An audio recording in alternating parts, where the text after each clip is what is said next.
Right. Thank you all for your patience. And good morning to you all in New York.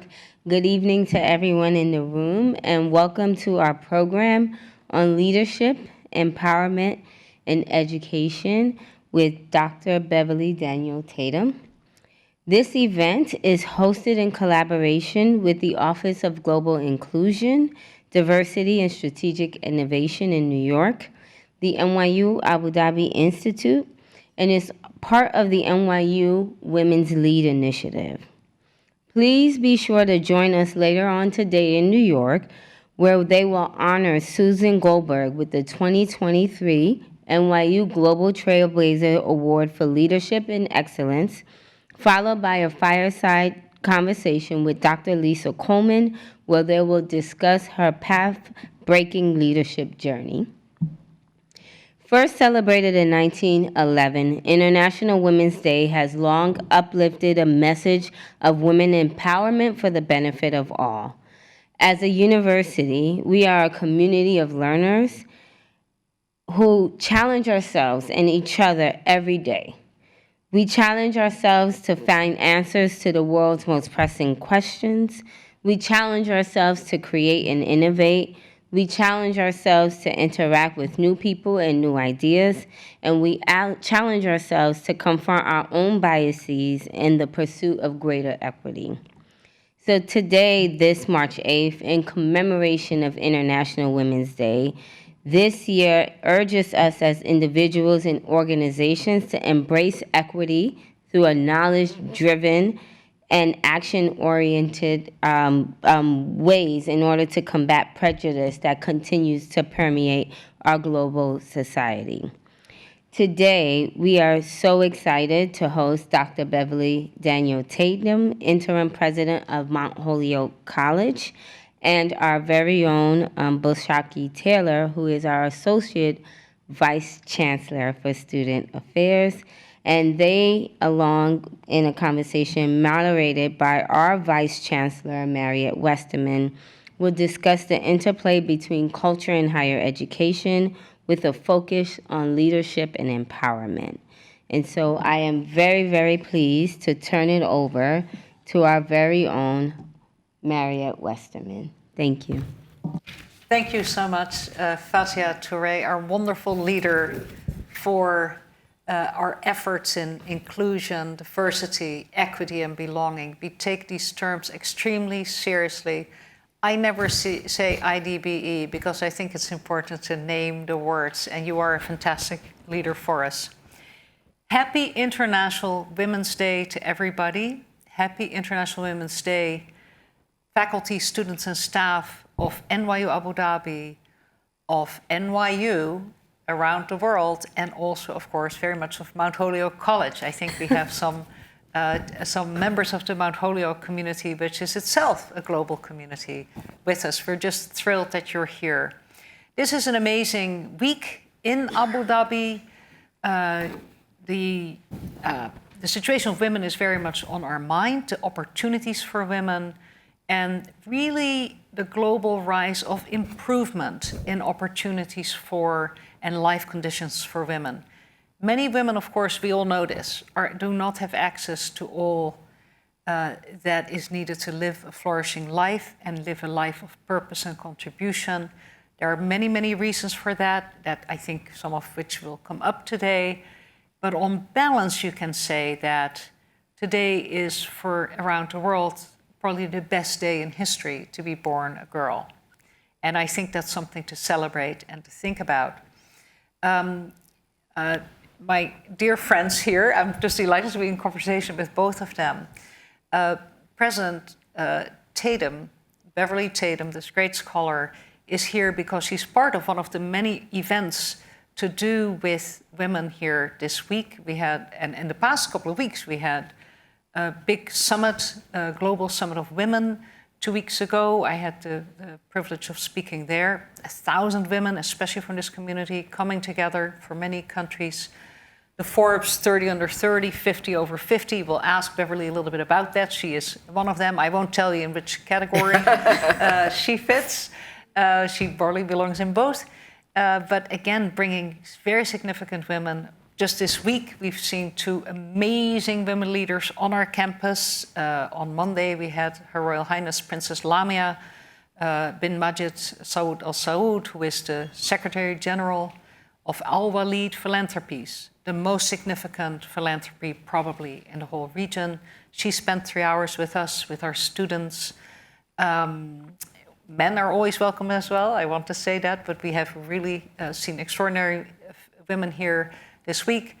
Yesterday, we went from HRH on Monday to HRC. Secretary of State Hillary Rodham Clinton was here with us, met with quite a few students and had pictures taken, but especially engaged in conversation. And that's where I'll end this introduction, because we want to hear of these 2 amazing women, who I definitely know better than either one of those 2, as wonderful as they were. This country promotes the leadership of women. I work for the university, I work for a private institution, but it is remarkable to see to be in a country where by mandate, the Federal National Council that tests all law, by mandate is 50% women. There are requirements for board membership of women that are among the most progressive in the world. We have many women ministers, as you know, and other undersecretaries and so forth. So whenever people out there in the world ask me a little bit nervously sometimes, what is it like to be a woman and lead a university in the UAE? It almost makes me laugh, because actually I think it's easier to do than in New York City. With that, let's get started. Dr. Beverly Tatum, you've heard, she is currently the acting president of Mount Holyoke College, but of course she has had a very long and beautiful career before then. She is by academic trade a clinical psychologist who is extremely well known for her expertise on race relations. She is a thought leader in higher education, and especially around issues of racial identity development. What is the impact of race and racialization in the classroom? What are some strategies for creating more inclusive campus environments, classroom environments, and so forth? I think of her and got to know her, especially when for her 13 years long-running presidency of Spelman College in Atlanta. I think of Spelman College myself as the most significant and important historically Black college in the United States. It is a women's college, but when I say it's the most important historically Black college, that's actually not saying it correctly. I actually think it is one of the most important liberal arts colleges, basta, in the United States. It just has this special quality of being this extremely empowering institution for Black girls and women over many, many years. She won the Carnegie Academic Leadership Award for her visionary leadership. She's won many, many other prizes, and especially an important award, the American Psychological Association Award for Outstanding Lifetime Contributions to Psychology. And one of the reasons for that critical award from the most important psychology organization in America, if not the world, is her book that many of you will have read. And if you have not read it, you've heard of it. And if you have not heard of it, you've known about some of its theory and its evidence. And it's called Why Are All the Black Kids Sitting Together in the Cafeteria? And Other Conversations About Race. And later on she wrote, Can we talk about race? Hard topic, right? Can we talk about race and other conversations in an era of school resegregation by income and so forth? Beverly is a liberal arts person to the core. She holds a degree in psychology from Wesleyan University and an MA and a PhD in clinical psychology from the University of Michigan. And she also holds an MA in religious studies from Hartford Seminary. You'll say something more about that maybe. And currently, and then I couldn't believe that she did this, having retired some time ago from Spelman College, she came back when Mount Holyoke, where she taught before, and our dean, Awam Amka, knew her. She taught and was a dean there before, and she came back to do the thankless task of being an acting president. But I'm sure you've done it very well. She is also a civic leader in the wider Atlanta community, serving on the governing boards of the Westside Future Fund, Achieve Atlanta, and the board beyond Atlanta of Sesame Workshop. That might be my favorite, but my real favorite is, and that's the last thing I'll say, she is a wonderful board member and vice chair of the Educational Testing Service, which is where she brought me onto the board to join her a few years ago, and she is an amazing leader there.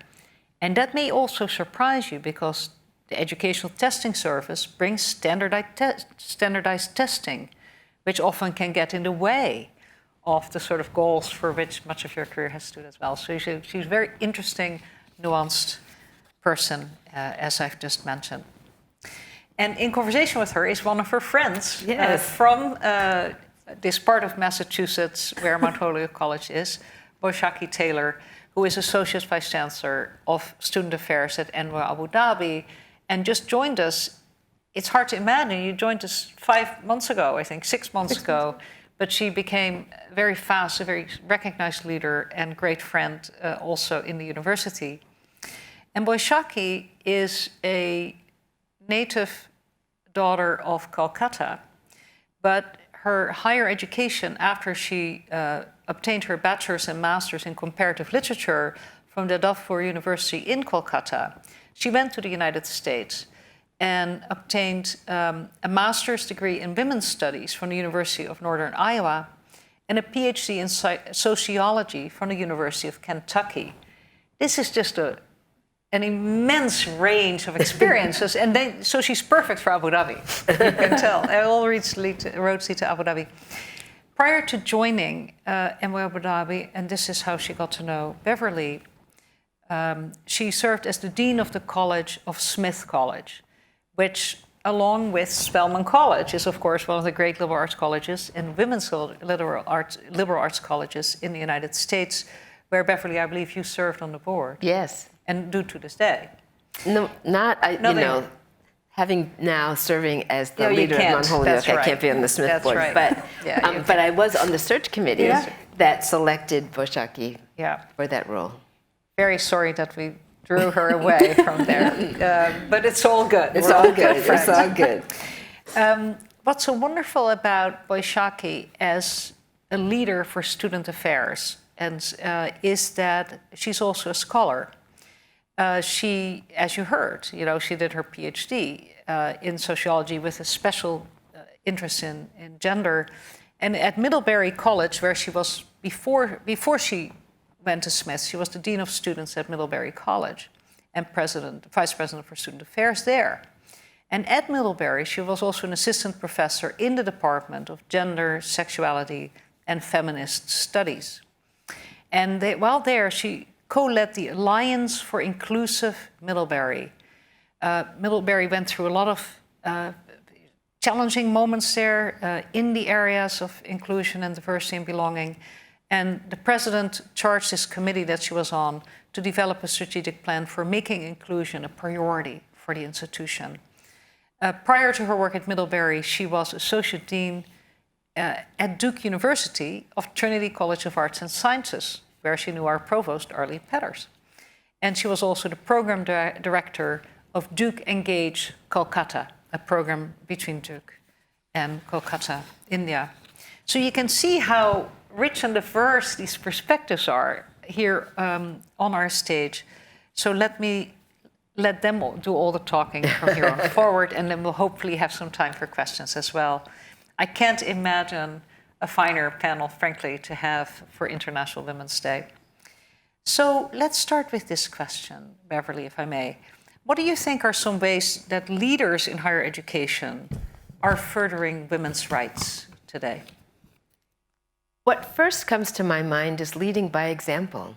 One of the things that I can say about higher education in the United States still is that women are quite underrepresented at the highest levels, among college presidents or chancellors. And so being in the role you are leading, you're creating a vision of possibility for younger women who are interested in that kind of leadership. So there's that. But I think it is also important to continually be asking questions about who's in the room and what can we do to make it more representative. We know, for example, today, again in the context of the United States, that more women are earning undergraduate degrees than young men. So that is, in some ways, puzzling when we think about the underrepresentation of women in leadership in higher education.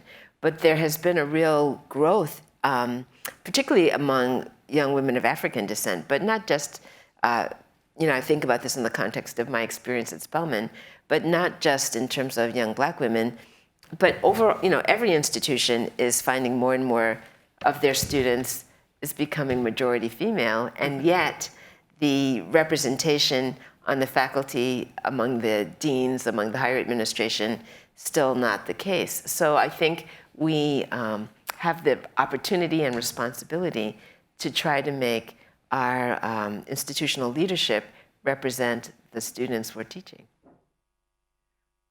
What would you say, Boishaki, from your perspective? Well, my perspective probably is just a little bit different because I was born and raised in India at a time where women's education was only encouraged to only a certain degree. The possibilities weren't infinite.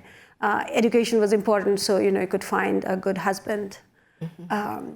So for me to hear that there is still limitation, even in a country like United States, which has a lot more resources, makes me sad at some level.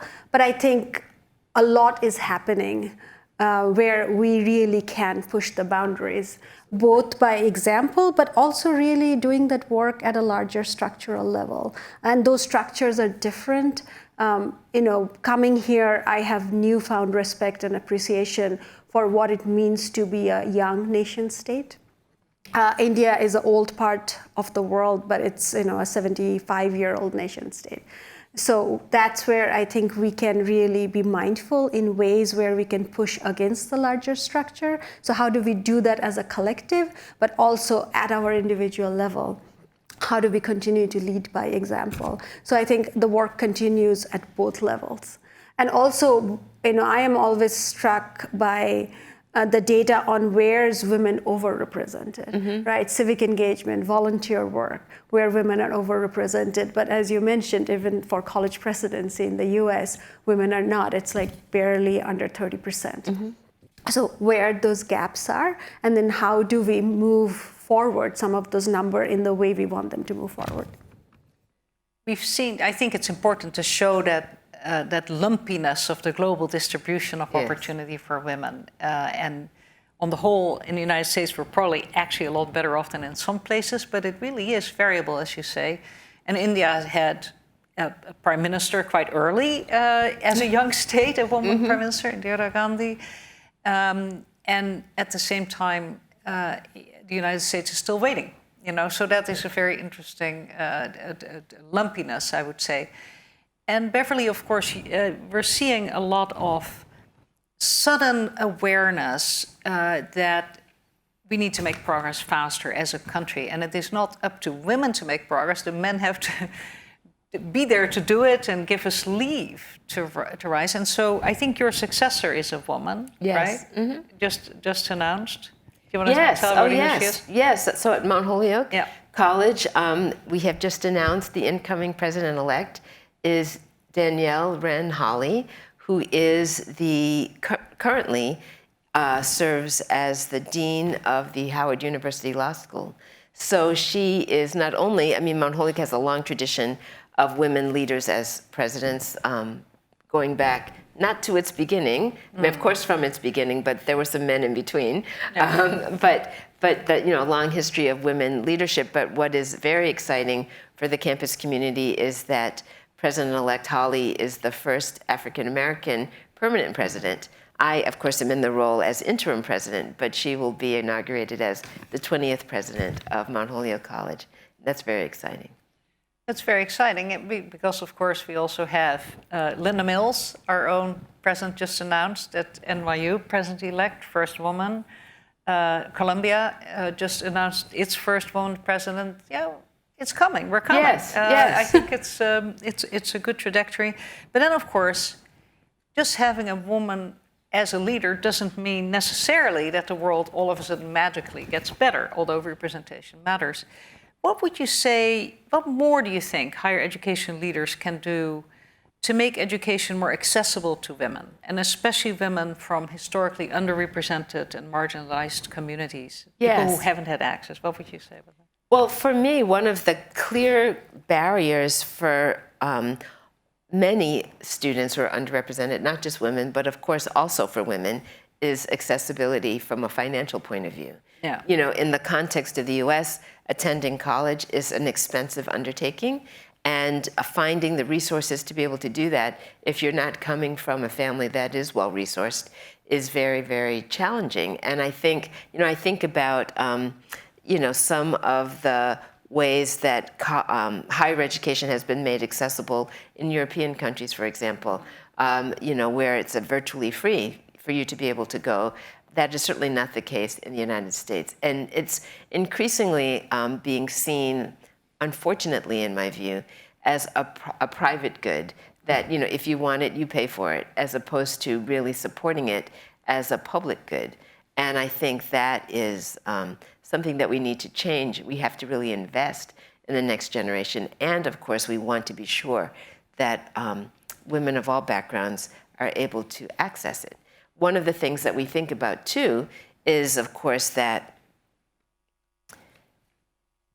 where are women, you know, as they're pursuing it, you know, you said, you know, sort of it's lumpy, as you talked about lumpiness, you know, what, you know, access to STEM careers, for example, you know, where do women find themselves in the curriculum? It used to be, you know, sort of teaching and nursing. Even today, we're living at a moment when people are, when those jobs are going unfilled. So there's lots of need. How do we create the opportunities so that there's, so that the society has what it needs, and the individuals within the society are able to meet their own goals? I appreciate what you said, Bashaki, in terms of, you know, what are the structural barriers? But certainly, economics is one of those structural barriers. Absolutely. I completely agree, right? Cost of higher education has gone up significantly in the United States. And there are other costs associated with, which ties into the structure. You know, in many countries, women's education is relatively new.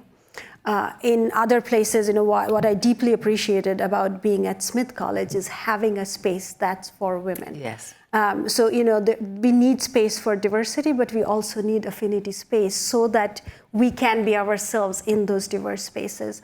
So how do we balance those? I think those kind of access, but also be mindful of what are some of the other barriers, what might prevent. Economic being a huge driver, but, you know, are there issues around climate? I have friends in Nepal who are talking about how, because of bad road condition, it's really getting harder and harder in different parts of the world to get to the place of education. Beverly, are familiar with the Bold Scholars. There are other issues of access in terms of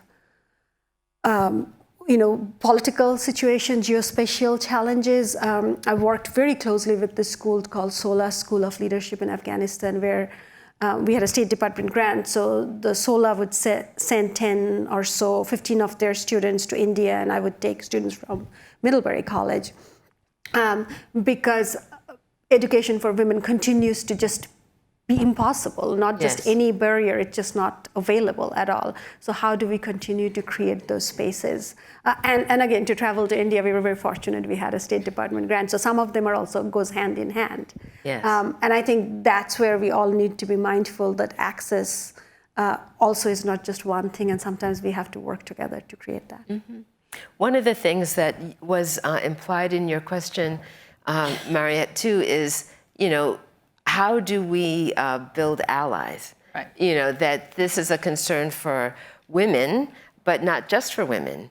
And I was thinking about a book which I have referenced a lot this year, published in the States, called The Sum of Us by Heather McGhee. Yeah. And the focus of her book is on racial equity. But if you think about it in terms of gender equity, one of the points she makes is that we have to think in terms of this, I love this phrase she uses, the solidarity dividend. what is the benefit that comes to everyone when we work in solidarity to improving access or opportunity for those who have been denied.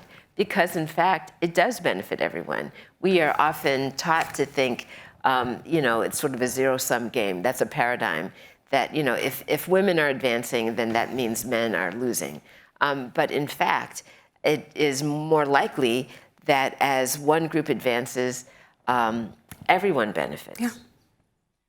Yes, the diversity of talent that can be brought to a problem, for example, Yes. is usually, there are many models that show you that you get better decision making, more economic opportunity, and so forth. Here's a little challenge that may be particular to the American situation. So I didn't tell you I was going to ask you this, but Okay. it's a conversation. So I'm thinking about allies, and indeed, Beverly, you referenced these wonderful situations in European countries, especially these Northern European strong welfare states where education is just about free. And of course, those of our work, the three of us have mostly worked. I worked for a state university for a while. I worked for Rutgers University, but mostly because the opportunities and the resources are so much greater in private education in the United States. Of course, when Spelman or Smith or Duke or NYU, in my case, come calling, you're going to go there because that's where the real opportunity for your research is, where you have the most resources to help students, as we do here, and so forth.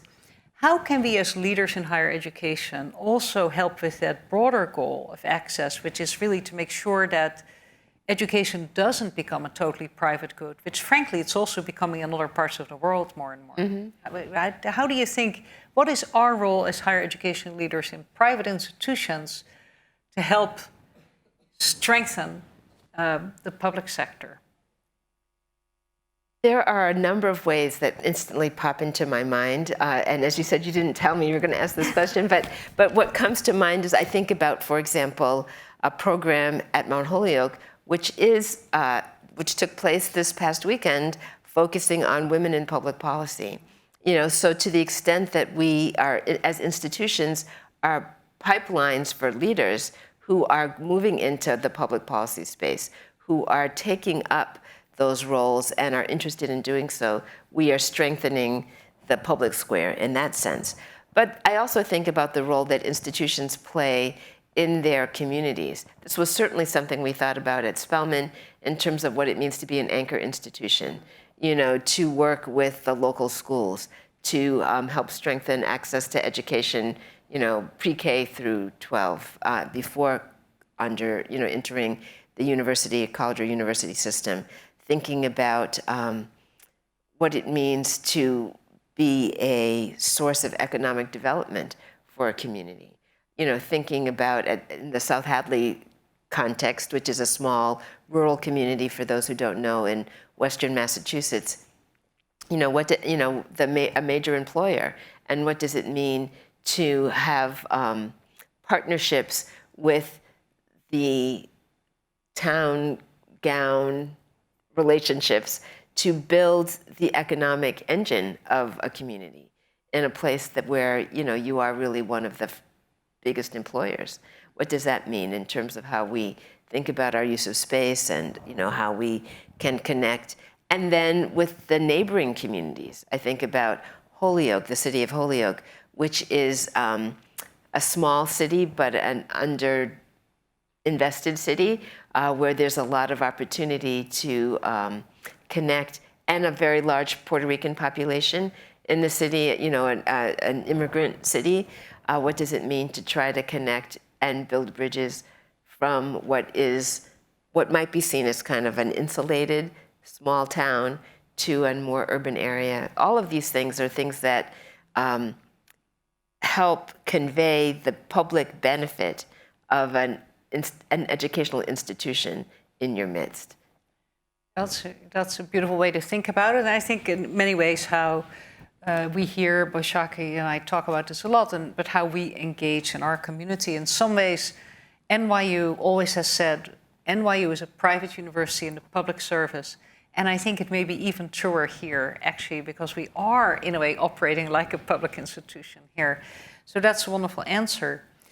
Both of you have spent such significant time in women's colleges, but also in co-ed colleges, as we used to call them. Do we still call them co-ed? I don't know. You know what I'm talking about. Yes. I'm interested in how you think about how we best empower young women and girls to succeed and really strive for that educational excellence, lean into these areas that they may interest them, but they may not feel that they have a seat at the table, in STEM, for example.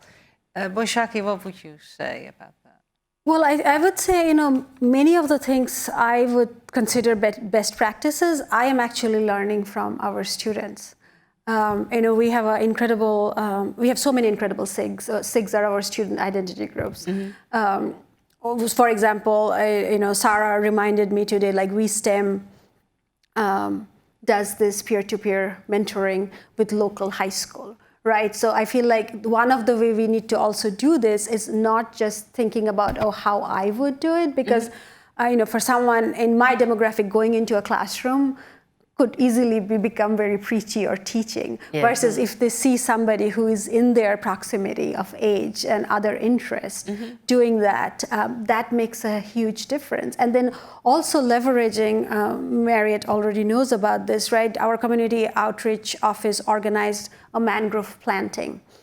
One day of mangrove, they planted 5,000 mangrove trees. It's incredible. But I think what was more important and powerful was our students got to go out, see why this is important for this particular land, and what it means in this particular context. What this is, we weren't saying, we are doing this because we are in and of Abu Dhabi, but it's embedded in doing that. So I think those are some of the ways I would like to learn more and more of how our students are doing the work and where we can partner. In some ways, I was just talking to my friend Karen, who's visiting from Middlebury, that my daughter is a senior in college, which is kind of jarring at this moment. But the reason why I think, in all good ways, I want her to be a senior in college. But I also grew up with her in many different ways. And in moments and times of challenging, of like, why are you not listening to me? I all forget the parent dynamic that we sometimes have with quote unquote the next generation, but more importantly, that we are learning and growing up together. So for me, one of the ways I would like to continue to do that is how do we learn from our students? And really focusing of the power of the collaborative and collective genius. And would you say, when you remember your Smith experience and your experience here, what are some of the significant differences in empowerment, if there are any, between essentially a single-sex school, a women's school, and a co-educational environment like this? I think there's tremendous power. Right, I think the having that salient identity, and I feel kind of embarrassed when talking about salient identity sitting next to you, because I learned that from your book. We'll get more to that, into that in a minute. But I think there's tremendous power in salient identity, in being really among equal, where you're not. We all have those little voices on our shoulders, or years, like thousands of years of social norming, maybe consciously or unconsciously working on what you can do, what you're supposed to do. So having that salient identity space, having that affinity space as women, where there is no difference in, whether you are doing robotics versus neuroscience versus art versus religious studies, you're all doing it as women. I think there's definitely tremendous power in that. Yes. One of the things I wanted to say in response to your question too, I attended as an undergraduate Wesleyan University in the early 70s. I graduated from high school in 1971 and graduated from Wesleyan in 1975. I mention that time frame because it was a time when Wesleyan, which was at one time an all-male school, had just started accepting women. So I was in the second class of women to enter Wesleyan University in Connecticut. And what's interesting about that, given the nature of my career, is that, at the time, I did not hesitate to enter that space. I thought it would be fun, and it was. But it was, it was a good place for me to have my undergraduate experience for lots of reasons. That said, when I spent 13 years teaching at Mount Holyoke and then 13 years as president of Spelman College, both women's institutions, I used to say at Mount Holyoke before I left that I didn't attend a women's college, but I got a women's college education because the 13 years that I spent there was very empowering for me as an instructor, as a faculty member, and later as dean and acting president, to see how empowering it was for the young women who came to Mount Holyoke and really could blossom there in the sense of choosing their own adventure, as I like to say, in terms of pursuing. If you look at the Mount Holyoke mission statement, there's a phrase that I really like which says that Mount Holyoke provides an intellectually adventurous education in the liberal arts and sciences. And for me, that is about choosing your own adventure, finding the thing that you're most passionate about and then pursuing it in the various ways that you can, knowing that all of it is available to you. None of it is limited by your gender identification. And I think that's very important. And when I came from Mount Holyoke to Spelman, one of the things I used to say about Spelman was to our students, prospective students and current students, this place was built for you. That you are going to be at the center of the educational experience because you're not being invited into some place that was for somebody else at one time. But it was always designed with you in mind. And that in itself is a very empowering experience. I think it's important for me to say that returning to Mount Holyoke 20 years later, a little bit of a Rip Van Winkle experience, right? Yeah. I left on June 30th of 2002. I returned on July 1, 2022, exactly 20 years later. And some things had changed at Mount Holyoke. Today, we describe Mount Holyoke as a women's college that is gender diverse. And in 2014, the college began to welcome students who identified as non-binary or trans. And that has been an important act of inclusion for Mount Holyoke that I think is important to acknowledge as well, recognizing that there continue to be places where not everyone is welcomed, and that has been an important part of the evolution of Mount Holyoke. It's a wonderful example of how, in fact, that gender diversity conversation could, in theory, be harder to have in a women's college or a men's college than it would be in a co-educational one. Yeah. Very interesting. So that must have been quite a journey for Holyoke to get there. It has been. Yeah. I think it has been, and something that the college takes a great deal of pride in today. Yeah, it's very interesting. Since Boishaki began to mention some of these wonderful concepts from your work, like salient identity, something that really matters, I want to go to that famous book that we're also indebted to. In 1997, you published Why Are All the Black Kids Sitting Together in the Cafeteria? I was a young professor, a baby art historian. Women, when they were not teachers anymore, they became art historians. So I'm of a certain generation, and we have sociology, and STEM is coming. There it is, actually. It's come a long way. But anyhow, I remember seeing that book because we were all talking about it, or people mentioned it, and I see it in a bookstore, and I see that title, and I thought, good question, because that was always the question that people said. Why are all the black kids sitting together in the cafeteria? Why don't they go and hang out with their white friends like me? And this was, of course, an incredibly ignorant way to think. And on my part, and on the part of many, many people like me, I would say.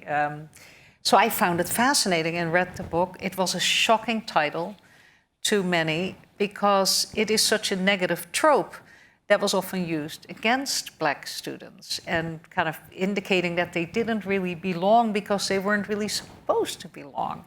So it was a wake-up call to many, many people.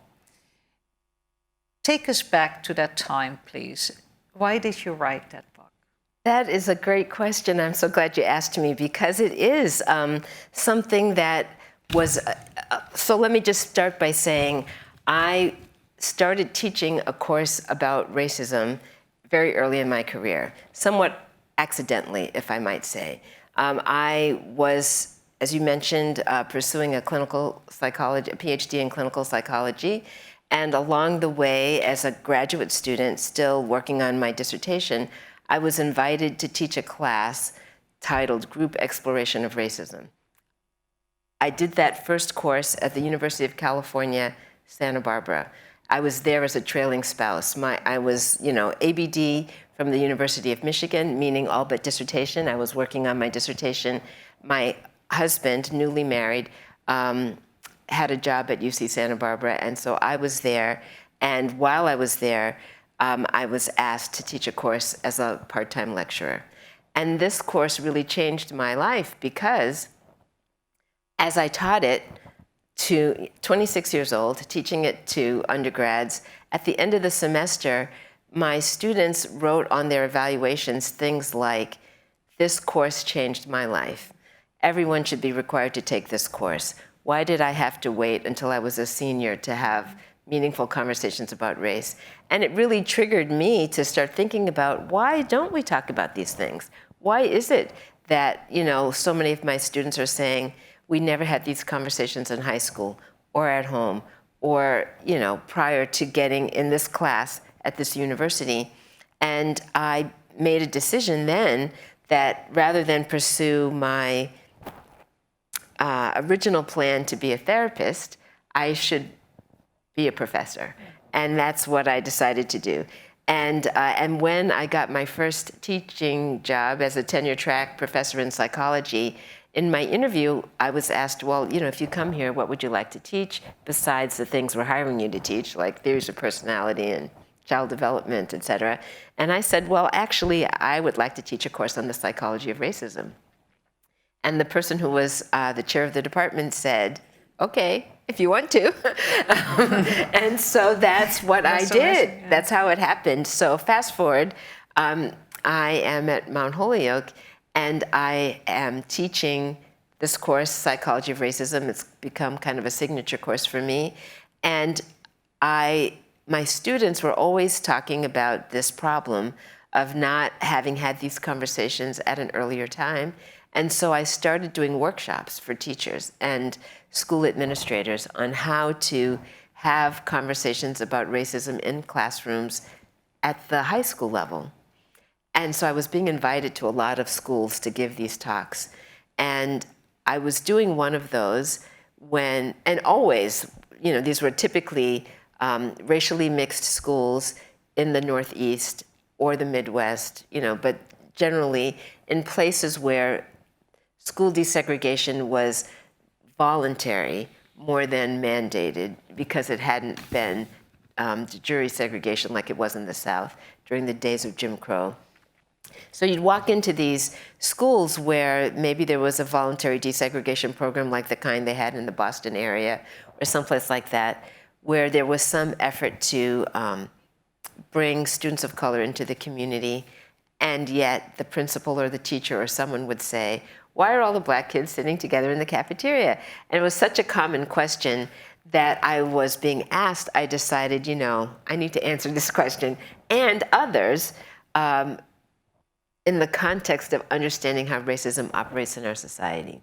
So I literally had a case of laryngitis. I lost my voice after one of these workshops. And I thought to myself, you need to just pause and write what you've been talking about. And as it happened, I had a sabbatical coming up. And so I decided that's what I would do. And people often ask why that title. And really it was because it was such a frequently asked question. So I was so pleased to have this opportunity to take that sabbatical, work on the book, and the rest is, in a way, kind of history. But I often describe the book not so much as about that key question, but really about, I like to say it's what, so what, and now what. What is racism? How do we understand how it operates, not just as individual attitudes, but as institutional, systemic structures, to use the term you were using, Poshaki, and so what? So what does it mean in terms of how we think about ourselves and other people when we grow up in an environment where these structures are in place? And then now what? Now what can we do about it? Especially if we can't even have conversations. We have to be able to talk about a problem before we can solve it. I didn't know that early history of the book. And you could see how research comes out of a very lived experience. We often talk about that, but you really have done it and lived it.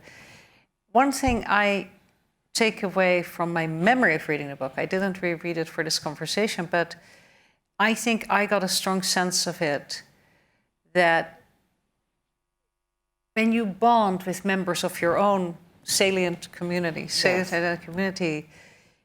as long as you have that sense of security, it makes it easier to bridge from a position of a certain confidence. Is that the answer to the question? It is the answer to the question in some ways that I often point out that the sitting together that people describe is often a phenomenon that occurs in early adolescence. That's when it starts. That's when people start to notice it. So if you have grown up in a community that's racially mixed and you've gone to a racially mixed elementary school, you might not see kids sitting together in that way. There's much more cross-group interaction.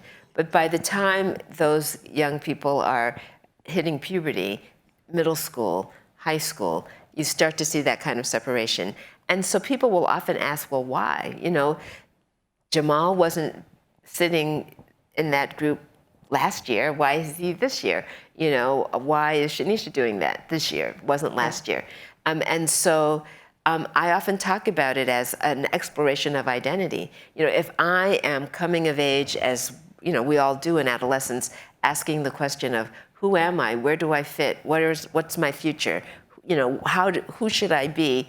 And how am I thinking about that? As those questions are being asked, you look to your peers to help you answer those questions.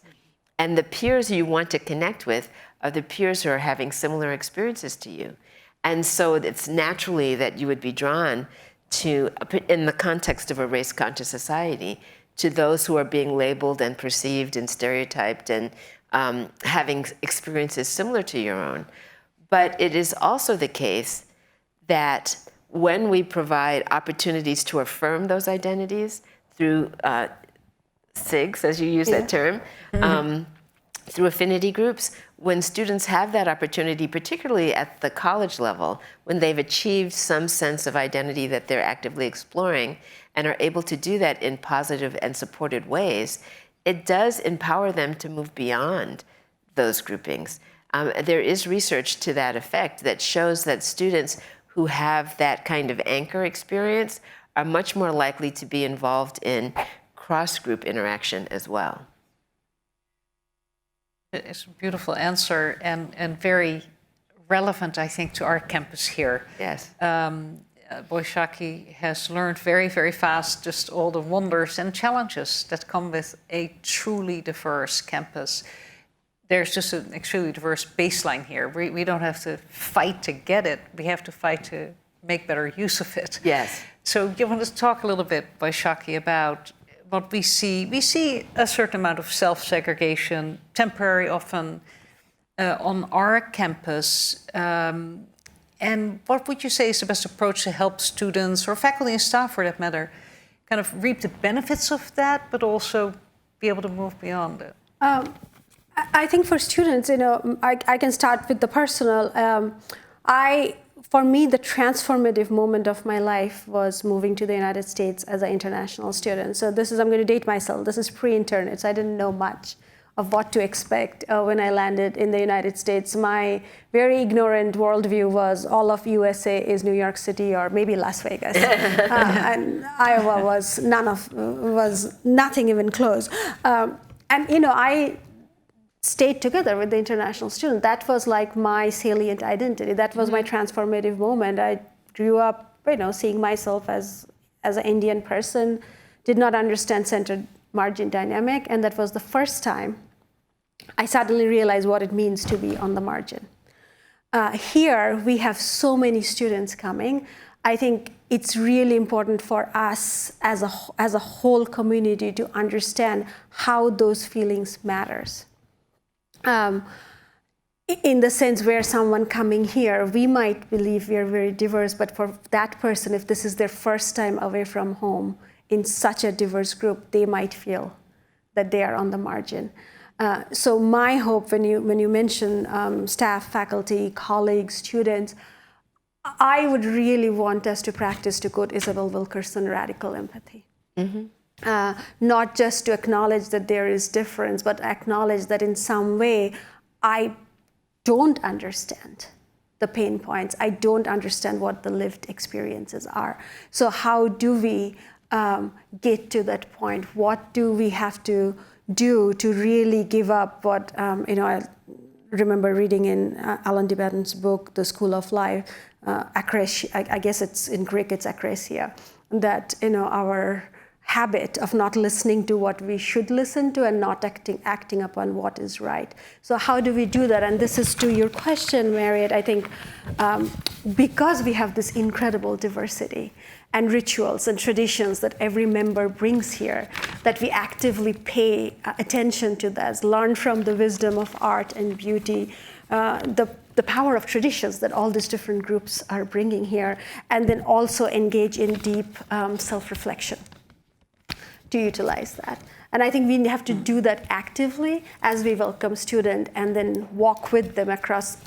I'm only talking about the undergraduate, but for all students, but since most of our students here are undergraduate, across their 4-year journey. One of the things that I think is really important, and I was thinking about this as you were speaking about the diversity of the Abu Dhabi campus, and you both have referenced that. I was thinking about it in the context of Mount Holyoke, which surprisingly, perhaps in the context of South Hadley, Massachusetts, is a very diverse community. Approximately 25% of the students are from outside the United States, so 25% international students, approximately 25% US domestic students of color. I'm not going to remember the exact percentage, but I want to say about 30, somewhere between 30 and 40% first generation. So there's just a lot of diversity of different kinds. But in order to maximize it, and I'm sure this is, I'm really resonating with what you said, you have to provide some kind of scaffolding for it.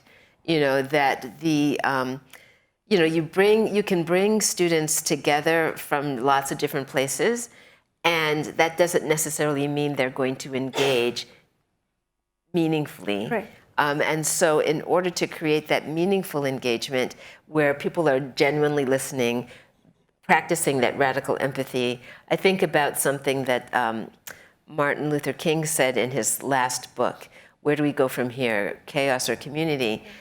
He talks about that until we really have that sense of empathy for the other, what we find is often an empathy gap, right? Sort of, I assume I know about you because I have this limited information. Or maybe I don't know, and I'm embarrassed to say I don't know, and therefore I avoid, right? I don't know how to pronounce your name, therefore I'm not going to use it, right? Which leaves you feeling unseen and unheard, right? So there are ways in which, as opposed to someone just asking, can you say your name for me so I can pronounce it correctly?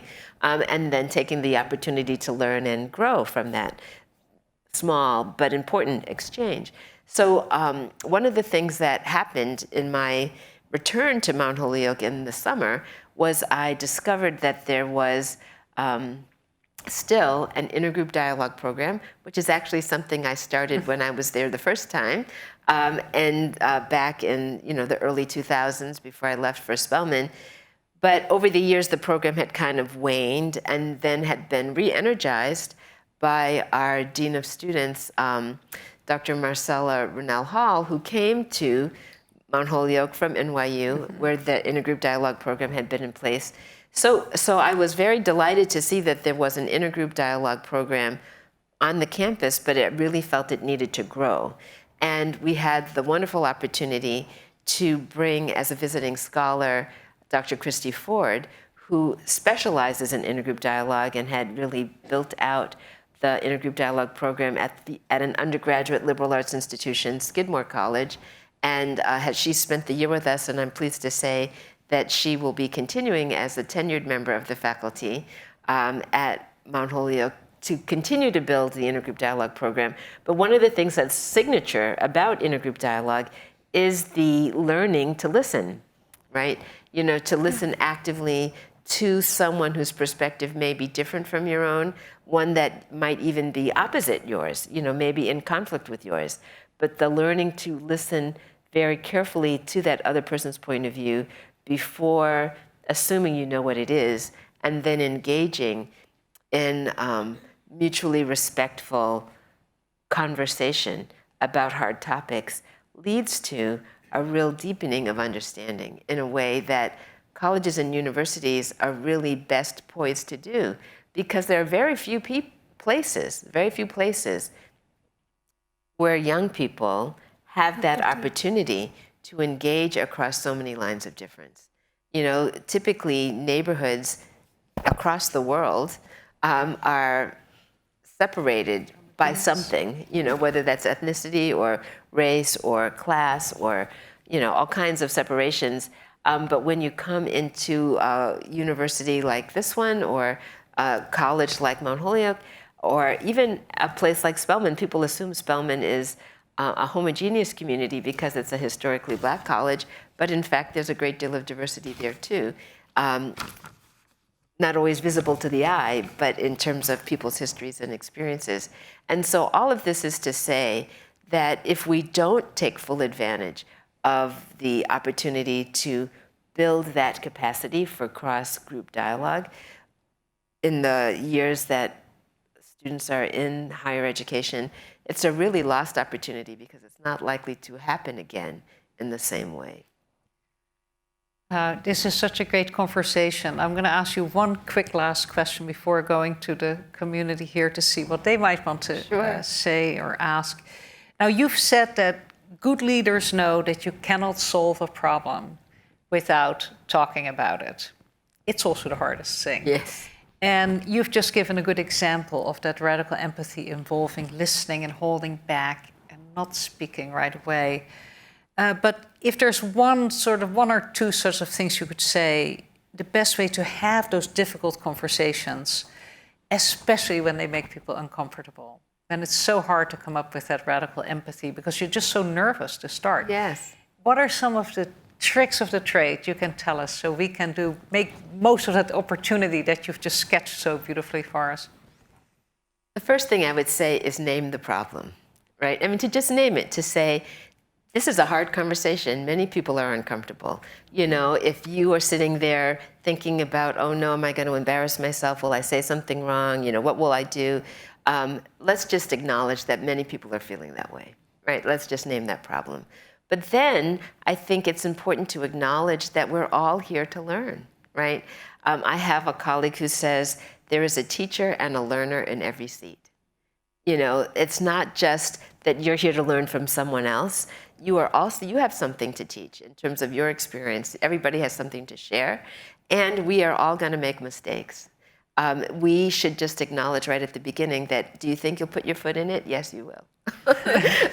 You know, if we can just acknowledge that not only will you, but so will I, you know, that we will all make mistakes and have to be willing to extend some grace to each other, knowing that, sort of assuming good intention, that we're here because we want to learn. Yes, you know, when someone gives you feedback, thank them for it and receive it, but also acknowledge that you have feedback to share, that we all have something to give in this conversation. Thank you for those wonderful, wonderful tips that will work in a classroom too, I want to say. Let's see, who would like to say something or ask something of our wonderful two women leaders here? There, please. I think it's good for the people online. It's great if you wait for the mic. We're also maybe recording this, which would be great if we did. And if whoever speaks, can you briefly say who you are and what's your Anything you want to say about yourself? Introduce yourself. Hi, my name is Mei Yi. I'm the Associate Dean of Students and Director of Student Life. I work closely with Boishaki, also a bit of a new joiner on campus. I've been here for about 7 months. This is one of my favorite days of the year, and I'm so glad that we had this opportunity, and this panel has made this day even greater. I guess I'm just going to quickly ask a question, because I think even throughout my career in higher education, I've been in the position of teaching and position of student affairs, and we constantly meet students. And you will notice that students, depending on which background they're from, they would say, I do believe that now we have achieved some sort of equity, equality in higher education and in education in general. But the real battle starts after you leave. So you finish your degree, and then you go into real life, and then you start navigating between career, family, child rearing, and depending on which society, which culture, which work environment you go into, I think the barriers are still high. And so I guess my question is, what can we do as educators to continue to encourage female students to not give up, when they enter a different phase in life? And I see that really coming up, especially conversational graduate students about making these life choices. Do I pause my career development for child rearing? Do I pause this? Do I pause that? And just to give you the context, I worked 10 years in East Asia, and some of the students, maybe online or audience on Zoom can speak to that. In China, the more highly educated you are, the more you're coined as the leftover women. By the age of let's say 30 or whatnot, and sociologists actually have done studies on that, and it's become such a dilemma for smart, high income, those kind of women. So I feel like that's a prevalent issue, and how do we address it? How do we help that as educators, as faculty, researchers, and so on?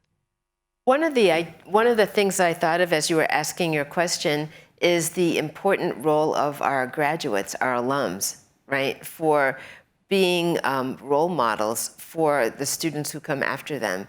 You were, I think it was you, Boishaki, was talking about the role of near peers, that sometimes, I will acknowledge I'm in the 50 over 50 Forbes group, if you were wondering. And, my experiences have a certain time-bounded nature, right? That was then. Is it still the same now? There's, maybe there's some things that someone can learn from me. But when I came back to Mount Holyoke this year, I launched something called we started a conversation series called Launching Leadership, where I have invited Mount Holyoke graduates to come and be in conversation with me about their career journeys post Mount Holyoke, sort of how that intellectual adventure they had at Mount Holyoke set them up for the things that they're doing next. And sometimes what they're doing now is not even what they thought they would be doing. Later this month, I will be interviewing an award-winning author. Her name is Tamima Anam, who is living in London but will be back on campus. She's written several best-selling books, but she was an anthropology major, got a PhD in anthropology, but we know her today as this best-selling novelist. And what was that path? She graduated in 1997, if I'm remembering correctly.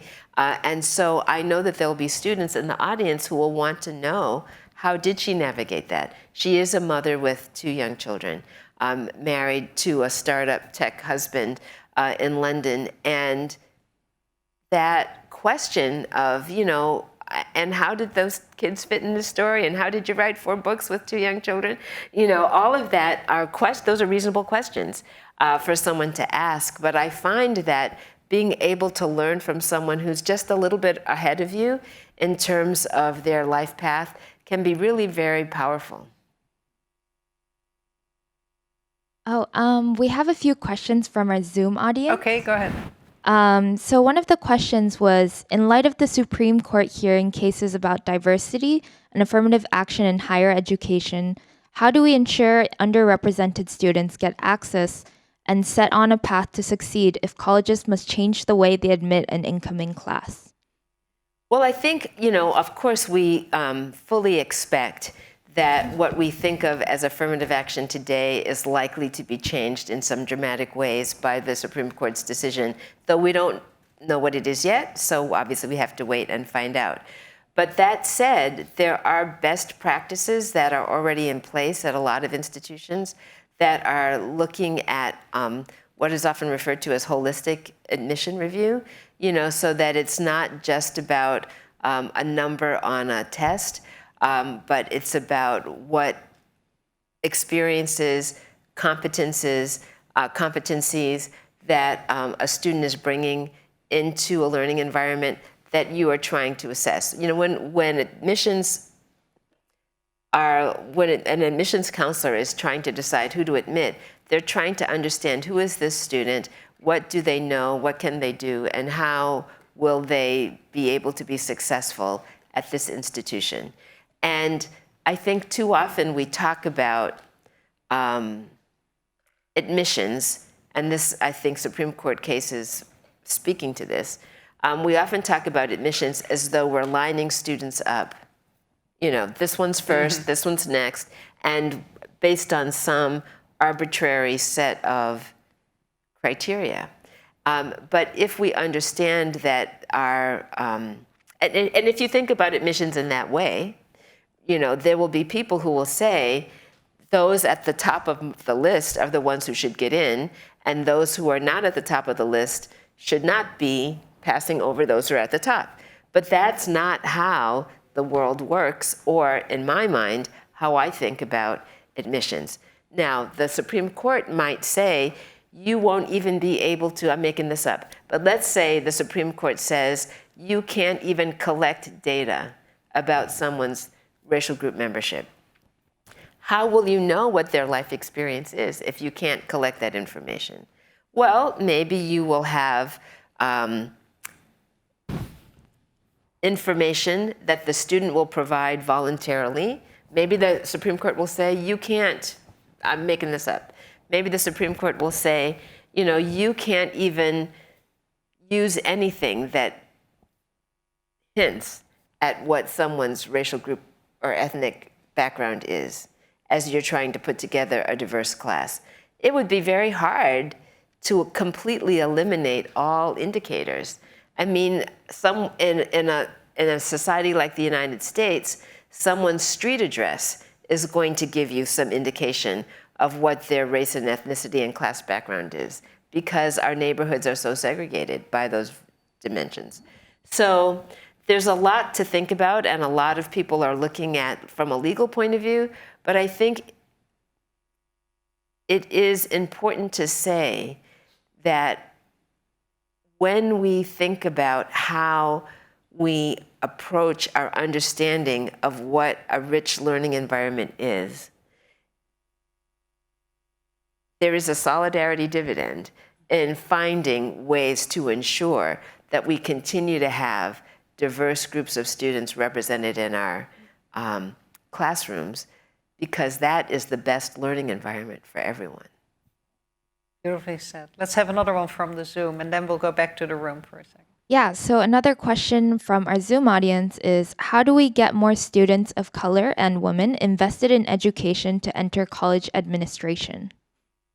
That's a great question, and I think that more and more students of color and women, all of that together, the intersectional, all those intersectional identities, I think more and more are seeing themselves as seeing higher ed administration as a path that they might like to pursue. But I think this is where representation does matter. If someone sees someone who looks like them in the role, they start to imagine, I could do that. I'm here, as it was mentioned, at the Forbes 3050 Summit that's taking place in Abu Dhabi this week. And this morning, we heard from Misty Copeland, who is an African-American ballerina, path-breaking in terms of being the first Black principal ballerina to perform the role of the white swan in Swan Lake. All of this is, boundary breaking in terms of her performance. And one of the things that she talked about this morning and as she was speaking was just how important it is to see yourself. She talked about how important it was to her to have seen a Black ballerina that came before her in order for her to understand what was possible for her. And in the same way, I think those young professionals who are thinking about pursuing upper level positions benefit from seeing, if not actually in their workplace, but to be participating in a conversation like this over Zoom, to see that there are people like Boshaki doing the work that she's doing, someone like me doing the work that I've done over the course of my career, and others as well, and Mariët as a woman. I'm just a white woman from Holland. That's okay.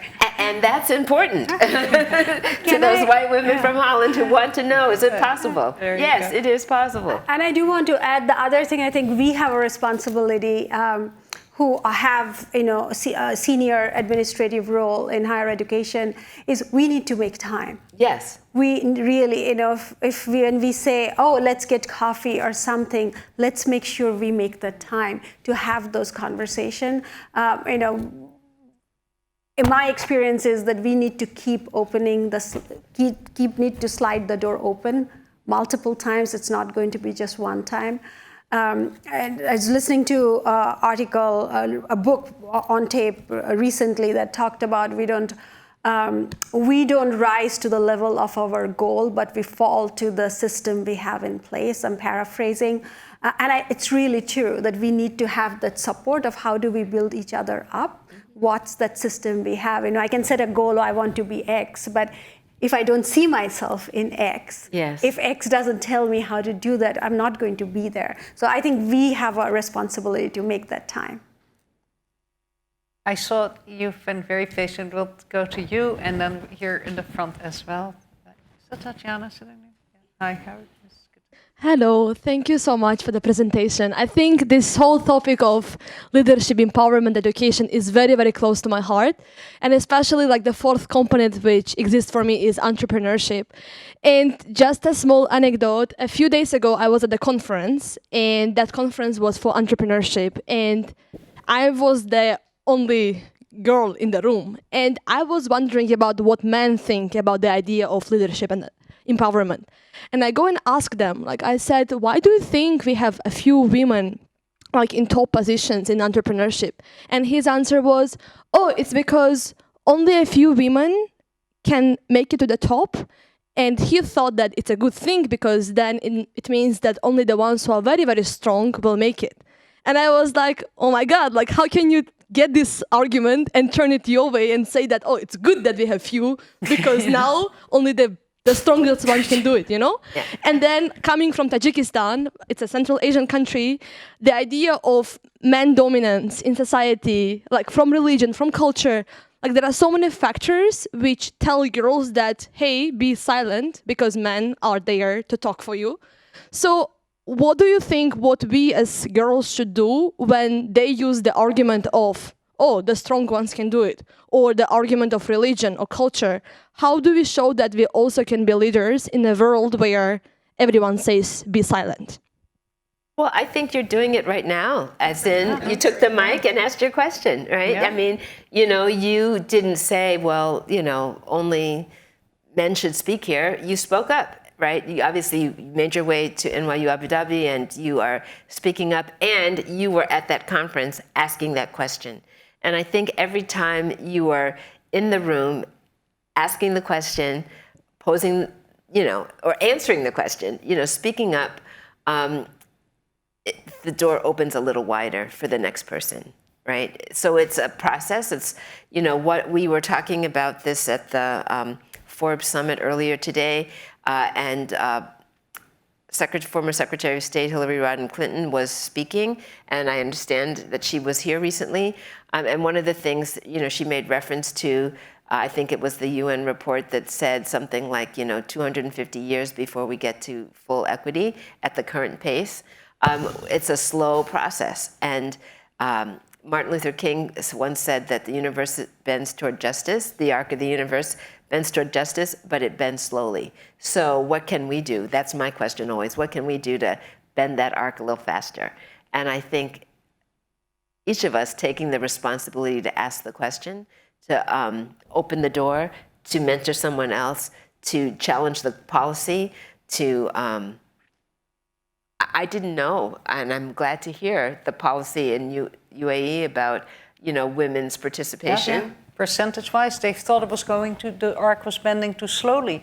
So in 2018, they said, you know how we've been talking about we're going to have more gender equality on the Federal National Council?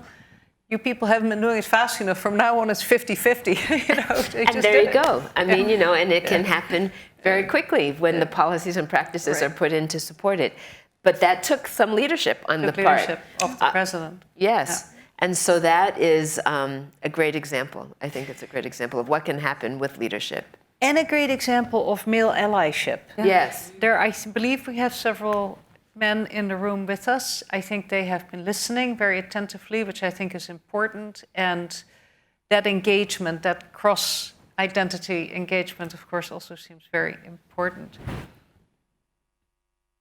So thank you, ma'am. Thank you all so much for this talk. It's very insightful. I wanted to give a brief anecdote. My mom moved from Puerto Rico by way of Florida to go to Georgia Tech, and she was one of the first women in the school because they had recently allowed women to be in the university. And she pledged AKA there, and she ended up going to Spelman a lot to be able to have a sense of kind of a solidarity, I guess, to bring up this term that's been floating around so much. So I thank you for your work. And the way that it kind of creates a pipeline for many women like my mom, who I really revere. I have a question about solidarity, and I think it's I graduated last year from NYU Abu Dhabi. My name's Tatiana. Sorry, should have contextualized that. My question about solidarity is one that I've been grappling with in being here, which is there are certain moments in solidarity when you have to divest from the things that you formerly had solidarity with, in order to be better in solidarity with those who are marginalized. In my instance, right, I've had to divest from centering, for example, the United States in my frameworks around the world, or divesting from centering men, or even in many cases now centering women, to have discourse that's more gender expansive, centering the elite instead of centering the working class, so on and so forth. And so being in solidarity kind of requires that inventory of what gets platform and then centering what doesn't. And I'm curious about experiences you've had, Dr. Daniel Tatum, with having to make divestments at an institutional level in order to be in solidarity, and kind of when you've had to grapple with the extent to which you be in solidarity with someone and how you kind of mobilize at a larger scale beyond the interpersonal, if you have any insights on that. Sure. Well, I think, first of all, I think intersectionality, which is what you're speaking to, is that, we all have multiple identities. I think that's important to say. So I sometimes, when I'm leading a workshop, which I haven't done in a long time, but when I was doing that regularly, I would often start by asking people to fill in the blank. Here's the sentence: I am blank. And to fill it in as many different ways as they might think about in 60 seconds. And it's surprising what people will write. They might write, I am 18, I'm tired, I'm black, I'm Puerto Rican, I'm Jewish, I'm, shy. I mean, people put all kinds of descriptors about themselves. But if we look at the ones that influence our positionality relative to privilege, people tend to mention the ones where they feel targeted more often than they mention the ones where they are advantaged, right? So I'm more likely to describe myself as a black woman than to describe myself as someone raised middle class, right? Or raised Christian, or able-bodied, right? That the places where I have advantage or privilege, I tend to maybe think less about, less likely to mention, but the places where I feel more marginalized, those are the things that I'm most likely to identify in that self-description. And that's true for most people. That said, so in the context of, leading an institution like Spelman, built around the central mission of providing excellent education for women of African descent, who does that include and who feels left out? I do something regularly. I talk about what I call the ABCs: affirming identity, building community, cultivating leadership, as a strategy for thinking about how to create a truly inclusive environment. And the A, affirming identity, requires that you recognize the identities that are represented, and sometimes we don't recognize all the identities that are represented. So I'm going to give you an example. I often say that if you're thinking about the A, affirming identity, then you have to get in the habit of asking who's missing, right? Because there are going to be some important identities that you're just not noticing or not thinking about. And when I first came to Spelman in the role of president, one of those identities was religious identity, right? So Spelman was founded by two women, white women from the Northeast, from Massachusetts, who came to Atlanta with a vision of creating a school for women who had recently been enslaved. They came right at, not long after the end of the US Civil War, and started the school, but they were operating out of a sense of Christian mission, right? They were missionaries. And they, even today, Spelman College has a motto which is rooted in that history, and the school motto is "Our whole school for Christ." Now, that doesn't mean everyone at Spelman is Christian, or that they have to be Christian, but it does reflect the history of those two Christian missionaries who started that school. So when I came, one of the things that I talked about was, what does that motto, that school motto, mean for trying to create an inclusive community? And I talked about the fact that we wanted to appreciate and understand its history, but at the same time, we wanted an environment where everyone would feel included, whether they identified as Christian or not. And in the United States, the largest Muslim population is African American, right? So we have a significant number of Black students who identified as Muslim, and wanted to feel included. And so how do you think about that in the context of rituals where public prayer was often a part of that ritual? It's commencement, and the baccalaureate service that precedes commencement is getting ready to happen. And that tradition was to organize that baccalaureate as the final worship service of the campus year, for the graduating seniors. And if it's structured as a Christian worship service, there are going to be people who feel left out of that, right? Everyone who's graduating wants to feel as though that ceremony is for them, so it can't be organized as a Christian worship service. But if that's been the tradition, how are we going to do that, right? How are we going to do it differently? So in my first year, one of the things that I talked to people about was that if there's going to be an opening prayer, it needs to be a prayer that is inclusive. It's ecumenical in its language. Fortunately, we had a chaplain at the college who understood what I was trying to accomplish and worked at that. We also had a wonderful glee club that sang, but the songs that they sang were often traditional hymns, coming out of the African American tradition, very Jesus-centered in that way. And so we talked about, is there something that you could sing that would feel inclusive for everyone? As it turns out, there's a wonderful hymn coming out of that tradition called "Great is Thy Faithfulness," which, if you look at the words, there are no specific references beyond, the deity to whom one is grateful, right?